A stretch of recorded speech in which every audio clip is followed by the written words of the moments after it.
के सीता खेत से पैदा ले ली। तो जनक महाराज कहे कि सीता की शादी होगा कि जो शर्त रख दिए कि जो धनुष उठा के तोड़ेगा उसे सीता की शादी होगी। ये बतावे तो वो दधीसी ऋषि के हड्डी का जांघ के हड्डी का धनुष बना था और वो शर्त था कि जो धनुष उठा के तोड़ देगा उसे सीता की शादी होगी। इसके बाद क्या हुआ कि सारे जब सीता जुती हुई तो स्वयंवर कराया गया। जनक देश के सारे राजाओं को नौजवानों को कॉल किए और एक डेट फिक्स करके उसमें सारे देश के नौजवान को बुलाए। राजा नौजवान लोग आए और शर्त था कि जो धनुष तोड़ देगा उसे सीता की शादी होगी। तो देश के 10,000 भूपवीर आए थे। तो इंडिविजुअली एक एक करके ऑर्डर हुआ कि एक एक करके जो उठा करके तोड़ेगा उसी से सीता की शादी होगी। तो 10,000 भूपवीर एक एक करके धनुष उठाए। किसी से धनुष जौ भर नहीं घसक सका। जिस शास्त्र में लिखा है कि जिस धनुष को सीता नित्य दिन बायां हाथ से उठा के नीपा बहारा करती थी और उस धनुष को वहीं रखती थी, तो जिस धनुष को सीता बायां हाथ से उठा के नीपा बहारा करती थी या वहीं रखती थी, उस धनुष को 10,000 भूपवीर एक एक करके उठाए तो नहीं उठाए, जिस धनुष को सीता बायां हाथ से उठाया करती थी। अंत में हुआ कि भाई सब राजा एक एक करके नौजवान उठाए, किसी से धनुष नहीं उठा तो सीता आजीवन कुंवारी रह जाएगी, सीता की शादी होगा नहीं। तो इसलिए हो कि बहु विवाह प्रथा उस समय चल रहा था। ये बताइए कि बहु विवाह प्रथा थी तो 10,000 भूपवीर को एट ए टाइम कहा गया कि 10,000 भूपवीर एक बार में धनुष उठाओ। तो 10,000 भूपवीर, जिसमें रामायण में लिखी हुई बात है कि भूप सहस 10 एक ही बारा लगे उठावन टरे न टारा। 10,000 भूपवीर एक बार मिल करके धनुष उठाने गए तो धनुष जौ भर नहीं उठा। 10,000 भूपवीर के दोनों हाथ में जो ताकत सामर्थ्य थी उससे ज़्यादा तो प्रमाणित कर रहा है रामायण कि सीता के एक हाथ में ताकत थी। बिल्कुल। तो सीता के एक हाथ में ताकत थी, उस धनुष को दो हाथ से नौजवान 10,000 उठाए तो जौ भर नहीं घस का। इसका मतलब 10,000 भूपवीर से ज़्यादा ताकतवर रिष्ट पुष्ट बलिष्ठ सीता थी। अंत में शादी हुआ, बहु विवाह, अंत में राम उठा लिए और सीता की शादी राम से हुई। तो मैं पूछता हूं कि 10,000 भूपवीर धनुष जब उठाने लगे तो धनुष कै किलोमीटर का था, कै 100 गज का था, ये तो कहीं नहीं लिखा हो तुलसी। 10,000 आदमी एट ए टाइम, किसी 5-6 हाथ के धनुष को एट ए टाइम जांघ का हड्डी का बना था, तो हड्डी पर तो कोई तर्कस कोई धनुष चलेगा नहीं, चूँकि वो बेन नहीं करेगा। तो जिस धनुष को 10,000 भूपवीर उठाने गया तो जौ भर नहीं घस का, तो धनुष कै किलोमीटर का था, कै 100 गज का था, जिसको 10,000 भूपवीर एट ए टाइम उठाने गया तो आदमी पर आदमी चढ़ जाएगा, एक साथ छू नहीं सकता है, फिर उठाया कैसे? तर्क उठता है। टोटल डिफॉल्टर बात है, टोटल घटिया बात है, झूठी बात है। 10,000 भूपवीर एक बार धनुष उठाने गया तो धनुष जौ भर नहीं, तो आदमी पर आदमी चढ़ जाएगा छूने के लिए, छू नहीं सकता है तो फिर उठाया कैसे? ऐसी बात रामायण में है। मैं कोई बेसलेस बात नहीं, रामायण का अध्ययन करके मैं बता रहा हूँ। फिर राम उठाए धनुष, सीता की शादी हुई। जब राजपाट के लिए भरत और स्कैम करना एक आदत है, एक नशे जैसा है। मेरे अब्बू का एटीएम कार्ड यूज हुआ है, किसी ने एटीएम से 1 लाख रुपए निकाले। धनुष, सीता की शादी। जब राजपाट के लिए भरत और राम को राजगद्दी के लिए झगड़ गए, घर में कलह हुआ, तो हुआ कि राम को वनवास हुआ, भरत को गद्दी मिला, तो राम लक्ष्मण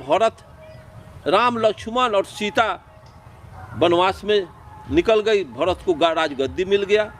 तो कुटिया में सीता को रख करके राम लक्ष्मण शिकार करने जंगल निकल गए और उसी क्रम में ये जंगल शिकार करने गए, उसी क्रम में रावण कहीं छुपा हुआ था। रावण आया, सीता को उठा करके लेके चल गया।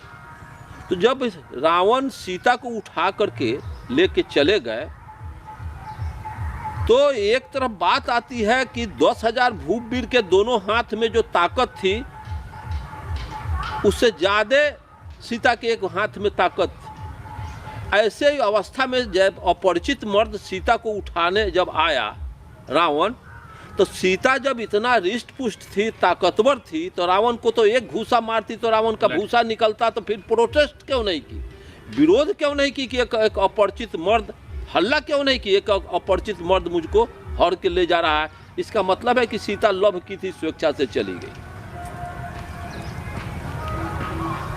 और जब सीता को लेके रावण चला गया तो राम और लक्ष्मण आते हैं शिकार करके, तो जंगल से आकर के कुटिया में आते हैं तो सीता नहीं है, और लक्ष्मण रेखा पार करके ये लोग गए थे कि लक्ष्मण रेखा के अंदर जो कोई प्रवेश करेगा तो जल जाएगा। तो उस रेखा को पार करके सीता को लेकर के रावण लंका चला गया। तो राम लक्ष्मण आकर के देखते हैं कि कुटिया में सीता नहीं है, तो रोने बिलखने लगे, पेड़ पौधा से पूछने लगे कि सीता को देखा है, सीता को देखा है, तो कोई जीव नहीं बताया, ना कोई वृक्ष बताया। तो हुआ कि रामचंद्र हनुमान को बुलाए, तो हनुमान को बुलाने के बाद हनुमान आए तो हनुमान पूछते हैं कि क्या प्रभु, क्या आदेश। तो जाओ सीता कहाँ गई है इसका पता लगाओ, सीता किस दिशा में गई है। तो पता लगाने का ऑर्डर जब राम दिए हनुमान को, तो हनुमान फ्लाई करके दक्षिण दिशा में फ्लाई करके जाने लगे लंका की ओर। तो जब लंका के तरफ हनुमान जाने लगे तो राजा रामचंद्र कहते हैं कि हनुमान जा रहे हो तो सीता अंतर की बात कष्ट कैसे तुम्हें बताएगी, इसलिए मुंदरिका ले जाओ, अपने हाथ का उंगली का अंगूठी निकाल करके कि इस अंगूठी का जोड़ा सीता का हाथ में है, वो अंगूठी देखेगी तो समझ जाएगी कि हमारे पति के भेजे हो, तुम दूत हो। ये प्रमाणिकता के लिए लेकर के दिए। हनुमान वो अंगूठी लेकर के अपने अंगुली में लगा करके जब चले तो लंका जाने के क्रम में लंका और हिंदुस्तान के बीच में 80 माइल या 80 कोस का समुद्र का बेड पड़ता है, जो ज्योग्राफी में हम लोग पढ़े हुए हैं। तो हनुमान फ्लाई करके जा रहे थे उड़ करके लंका, अंगूठी अंगुली में लगा करके, तो सुरसा नाम की राक्षसनी के ड्यूटी में फंस गए। सुरसा को ये वरदान थी तुलसीदास के आधार पर कि जिस जीव को जिसके ऊपर से फ्लाई कर रहा है, तो जिस जीव का फरछाही समुद्र में पड़ेगा वो फरछाही सुरसा निकलेगी तो जीव को निकल जाएगी। ऐसा संभव है कि कोई हवाई जहाज अगर फ्लाई कर रहा है और उसका समुद्र में नीचे अगर उसका प्रतिबिंब आ रहा है और उसको कोई लील जाए तो हवाई जहाज को लील जाएगा, ऐसा सत्य हो सकता है? सरासर झूठ है। तो तुलसीदास ने लिखा कि हनुमान जब फ्लाई कर रहे तो सुरसा नाम की राक्षसनी के ड्यूटी में फंस गए। तो सुरसा को ये पावर था, सामर्थ्य थी कि जिसके फरछाही को निगलती जीव को निगल जाती। तो हनुमान जब निगलना शुरू की तो हनुमान 16 योजन को होकर फ्लाई करे। जब 4 कोस का 1 योजन शास्त्र बताता है, तो 16 योजन को होकर फ्लाई कर रहे थे तो सुरसा निगलना शुरू की तो 32 योजन के रूप बना लेते हैं। 32 योजन में हनुमान भेष बना लिए, 64 योजन के हो गए। 64 योजन में हनुमान को सुरसा निगल गई। तो बोलू मच्छर के भेष पकड़ के कान में निकल गए। तो ये पहले बताओ कि मच्छर के भेष पकड़ के कान में निकल गया, सीता को अंगूठी बता रहे हैं। तो मच्छर के भेष पकड़ के जब कान में निकले तो राम के देल अंगूठी मच्छर के किस अंगुली में अटेगा? क्या हनुमान दोमी में अंगूठी पहन करके निकले थे? ये अतार्किक बात। और उस अंगूठी को सीता को प्रमाणित किए। अगर 16 योजन के होकर फ्लाई करे लील गए 64 योजन के, तो 64 में अगर 4 से गुना करते हैं तो 2-250 कोस लंबा होगा। तो इतना विकृति, इतना लंबा आकृति बना लिया हनुमान। अरुण गुप्ता 6 फीट के है, एक के बार 600 फीट अगर हो जाएंगे तो इतना चाम हड्डी का तो व्यवस्था करना होगा। तो हनुमान के शरीर पर सारा बाटा कंपनी का चमड़ा उन्हीं के देह पर चढ़ गया था। है? तो इतना चमड़ा का व्यवस्था, इतना हड्डी का तो व्यवस्था करना होगा। क्या इतना हड्डी और चाम का व्यवस्था हनुमान कहाँ से किए थे? और इसके बाद जब सुरसा निगल गई तो मच्छर के भेष पकड़ के जब कान में निकले तो राम का दिया हुआ अंगूठी दूमी में पहने हुए थे। और जब सीता को प्रमाणित अंगूठी किए तो सीता अपना कष्ट जब रखना शुरू की तो हनुमान को बड़ी गुस्सा आ गया, बौखला गए और अपने दोम में लुकारी लगा करके, दोम में लुकारी लगा करके, आग लगा करके सोने के लंका को जला के राख कर दिया। तो जब सोना के लंका को जला के राख कर दिए, जब इनका दोम जलने लगा तो समुद्र में मुझाने गए, जैसा रामायण में लिखा हुआ।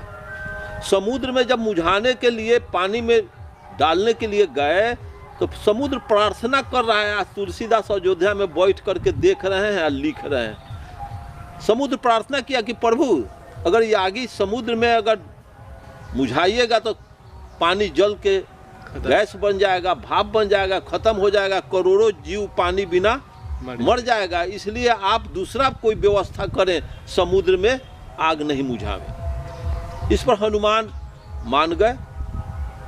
तो मुंह में वो दोम को डाल लिया। जब मुंह में डोम को डाल करके अपना आग मुझा लिए थे, इस क्रम में उनका मुंह झोंकर जाता है। तो हनुमान का लंका में मुंह झोंकरा, वो अयोध्या में बैठ करके तुलसीदास टेबल कुर्सी पर बैठ करके और देख रहे थे और लिख रहे थे कि हनुमान का मुंह झोंकर गया लंका में। उनको सूझ गया अयोध्या में बैठे बैठे। फिर तो जब उनका मुंह झोंकर जा रहा है लंका में, साधारण आग के एथी से, मतलब कि आग से के धिधोर से, आग के ज्वाला से उनका मुंह झोंकर जा रहा है। और सूरज लीले तो मुंह नहीं झोंक रहा। वो तुलसीदास को नहीं, अगर अरुण गुप्ता अगर लालटेन और चिराग निगल रहा है तो मुंह झोंकर जा रहा है, और कांटी थर्मल लील रहे हैं तो मुंह नहीं झोंकर रहा है। इस तरह से कपोल कल्पित बातें। और इसके बाद जब सोने के लंका को जला के हनुमान राख कर दिए तो किसी सोनार से पूछना चाहिए, सोना जल के राख हुआ है कभी? आज विश्व में कहीं सोना जलाओगे, सोना जल के सोने रहता है, राख नहीं होता है।